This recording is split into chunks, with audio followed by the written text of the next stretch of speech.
the War Coalition, who's joining us live from London.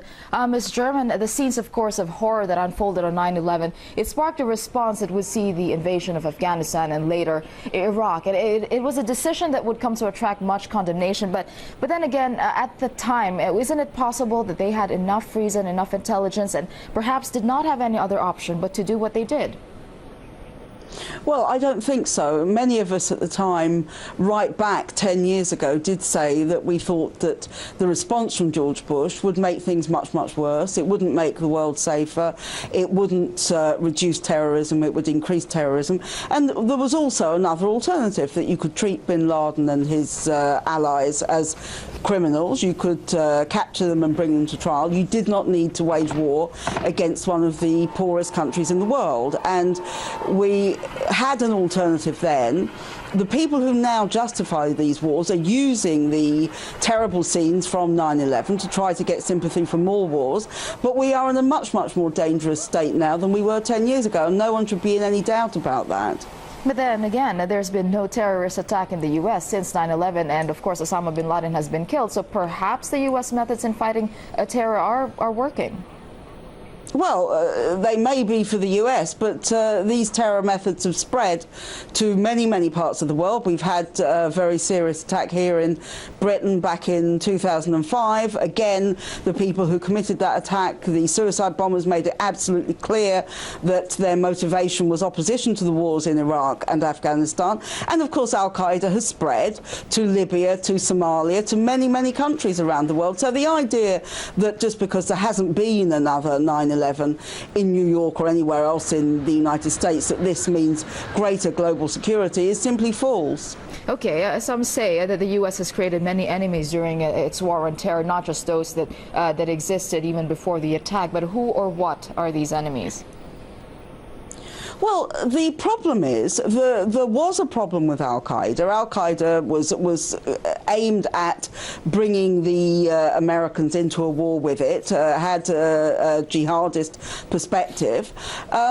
This has grown, but in addition to that, there has been a situation now where Muslims around the world, and not just Muslims, many other people, oppose US and British policies over these wars, oppose their policies over Palestine, over a whole range of issues, and these people are now being lumped in as extremists and terrorists in the same kind of way. So when you talk about who the enemy is, the enemy for people like Bush and Blair is getting wider and wider. Yeah, exactly. You were saying that the Muslims around the world are being lumped together, basically. So one of the legacies of the war on terror is this emergence of Islamophobia, especially in the West. How do you think this trend can be reversed? Well, I think that it has to be fought politically. If you look in Europe, there are now very, very dangerous signs. For example, the banning of women wearing veils and wearing the burqa. Many, many attacks on mosques, the prevention of the building of mosques in countries like Switzerland.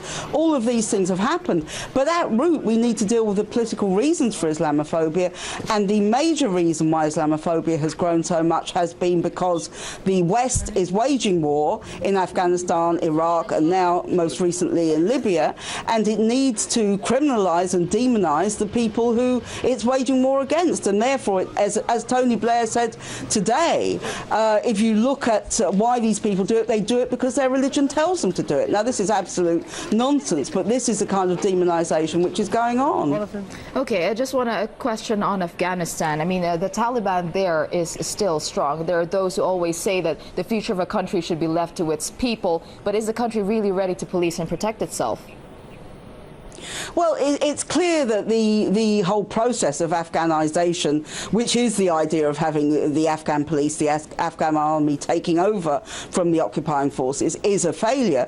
At the same time, one of the reasons that it's a failure is because the Taliban and the other forms of resistance have not diminished in the last 10 years, they've grown. We were told in November 2001 that this war in Afghanistan was won, was finished, that the Taliban was a spent force. Now the Taliban is getting stronger and stronger. The Americans and other forces are already talking to the Taliban. And again, in Afghanistan, there will have to be a political solution. But how many people will have to die before that happens? All right, just very, very quickly, is the world a safer place than it was 10 years ago? I think it's incontrovertibly a more dangerous place, that we now have the spread of wars. We have more and more talk of attacks on Iran. We have wars going on in many, many countries. The consequences of the war on terror has spread throughout South Asia and throughout the Middle East. And it is a much more dangerous place. And the responsibility for that lies with the governments who started this war in the first place. All right. Thanks very much for your thoughts. Lindsey German from Stop the War Coalition. Thank you.